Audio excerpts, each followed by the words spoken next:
ઈશ્વરને આપણે જે આપણી કલ્પના છે કે ભાઈ મનુષ્યાકૃતિમાં ભગવાન હોય, રામ કૃષ્ણ સ્વામિનારાયણ, એ આપણને સાક્ષાત ક્યારે મળે, ક્યારે એને રાજી કરીએ. મને એમ થાય કે ઝીણા એવા કીડી જેવા જીવથી લઈને કોઈ પણ સંત ભક્ત દાદા દાદી કોઈ પણ આપણા ઉપર રાજી થાય ને એટલે ઉપર વાળો રાજી થાય.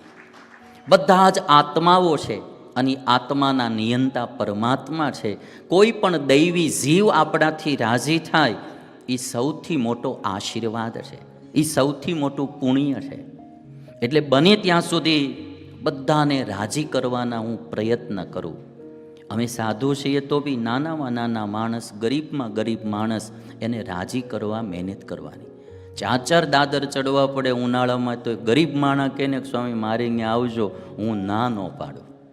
અને ગરીબને તો ખાસ ના ન પાડું. શું કરવા કે ઘણી વાર પછી એને એવું લાગે કે આપણી પાસે રૂપિયા નહીં ને એટલે આપણે ત્યાં ન આવે ને. બાકી તમે બધા જાણો છો આપણે સુરતમાં અમુક ધર્મગુરુઓ કે અમુક વ્યક્તિઓની પધરામણીમાં પણ ફિક્સ હોય કે આટલા મૂકો તો જ આવી એમ, અને આટલું આ કરો તો જ આવી.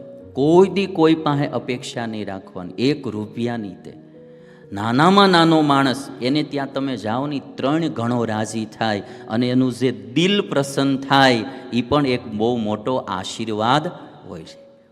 એટલે મારી તો આ વિનંતી છે કે નાના મોટા હરેક વ્યક્તિને રાજી કરવા માટે આપણે જિંદગી જીવવી, અને શરૂઆત ઘરેથી કરવી. રાજી કરવાની શરૂઆત ઘરેથી કરવી. આપણા મમ્મી પપ્પા હોય, માતા પિતા હોય, સાસુ સસરા હોય, પતિ હોય, પત્ની હોય, ભાઈઓ, બને એટલા ઘરના સભ્યોને પણ પહેલાં રાજી કરવા. બને તો પછી બહાર સમાજના વ્યક્તિઓને જેટલું બને વધારે, જેટલું ફિલ્ડ થઈ શકે એ સારું, પણ બને ત્યાં સુધી નાના મોટાને રાજી કરવા મહેનત કરવી. અને એક ચીજ એ બી છે કે કદાચ કોઈ આપણાથી રાજી ન થઈ શકે તો એટલો નિયમ તો જીવનમાં હનુમાન કથામાંથી રાખો કે કોઈ દુઃખી થાય એવું તો કરવું જ નહીં. નફાનો ધંધો ન થાય તો કાંઈ નહીં, પણ નુકસાન ન જાય એટલું ધ્યાન તો ખાસ રાખવું. ક્યારેય પણ આપણી વાણી દ્વારા કે આપણા વર્તન દ્વારા કોઈનું દિલ દુખાય એવું ક્યારેય કરવું નહીં. મારા ખ્યાલ મુજબ આશીર્વાદ અને શ્રાપ બીજું કાંઈ નથી. કોઈ પણનો આત્મા પ્રસન્ન થાય, રાજી થાય એ આશીર્વાદ છે, અને કોઈનો આત્મા નારાજ થાય એ શ્રાપ છે. અને એટલા માટે આશીર્વાદ અને શ્રાપ એની ભૂમિકા આપણા હિન્દુ સંસ્કૃતિમાં બહુ મોટી આવી. અને તમને હું કહું કે મહાભારતના યુદ્ધમાં યુધિષ્ઠિર રાજા દાદા ભીષ્મ પાસે જઈને કહે કે દાદા મને એવો આશીર્વાદ આપો કે આ યુદ્ધમાં વિજય મારો થાય. અને ત્યારે દાદા ભીષ્મ એમ બોલ્યા કે હું લડીશ તો દુર્યોધનના પક્ષમાં, પણ જા આશીર્વાદ તને દઉં છું કે વિજય તારો થશે. મહાભારતનો આ પ્રસંગ તમે જુઓ ને, ગુરુ દ્રોણે પણ એમ આશીર્વાદ આપ્યો, કૃપાચાર્ય કુલગુરુ કૃપાચાર્ય એણે પણ એ જ આશીર્વાદ આપ્યો. અને મને એમ લાગે કે વ્યક્તિ કરતાં પણ વ્યક્તિનો આશીર્વાદ મોટો હોય છે. દાદા ભીષ્મ, ગુરુ દ્રોણ અને કૃપાચાર્ય 3 વિદ્યમાન હતા દુર્યોધનના પક્ષમાં, પણ 3નો આશીર્વાદ હતો પાંડવોના પક્ષમાં. તો વિજય કોનો થયો? પાંડવોનો થયો. વ્યક્તિ કરતાં પણ વ્યક્તિનો આશીર્વાદ મોટો છે. અને વ્યક્તિની નારાજગી, જ્યારે ચીરહરણ થતા હતા દ્રૌપદીના, અને ત્યારે વિદુરજીએ ધૃતરાષ્ટ્રને જઈને એટલું કીધું કે હજી બાજી સંભાળી લ્યો ભાઈ, જો એકવાર આ દ્રૌપદીના મુખમાંથી શબ્દ નીકળી ગયા શ્રાપના તો આપણા કુળનો વિનાશ થતા વાર નહીં લાગે.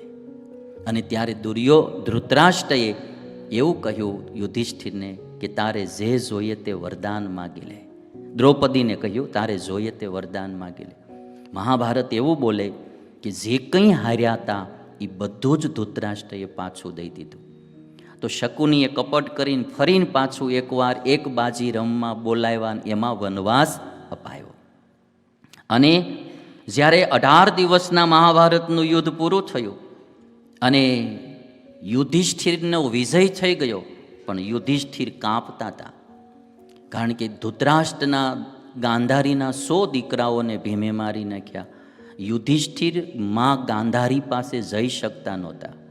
ગાંધારી એટલે શિવ ભક્ત નારી હતી, રાગદ્વેષ વિનાની નારી હતી.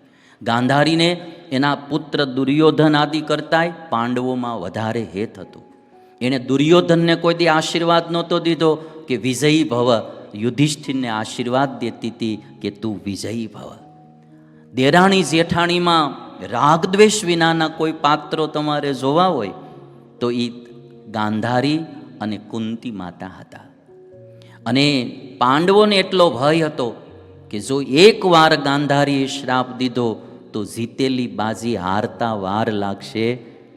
રાત ન પડે 18મા દિવસની પહેલા ભગવાન શ્રી કૃષ્ણને મોકલ્યા કે તમે જાઓ અને ગાંધારીને રાજી કરી લો. અને ભગવાન શ્રી કૃષ્ણ તો ભાઈ વાત જ જવા દો, ગમે એવો મામલો હોય એ તરત સંભાળી લે તમારે ને, અને ગાંધારીને રાજી કરે. એટલે બહુ મારી આ વાત રિક્વેસ્ટ સાથેની છે કે બને ત્યાં સુધી બધાને રાજી કરવા. રાજી ન થઈ શકે આપણાથી તો કોઈને નારાજ તો ક્યારેય ન કરવા.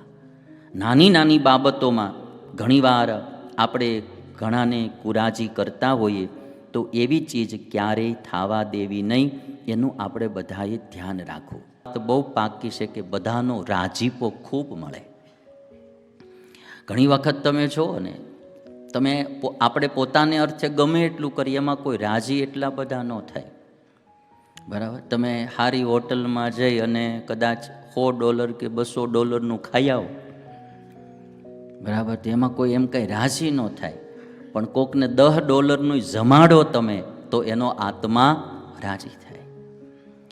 તમારા દીકરાની ફી તમે કદાચ સ્કૂલમાં $35,000 ભરો તો કંઈ કોઈ એમ ન કે 35,000નું ડોનેશન કર્યું કે દાન કર્યું.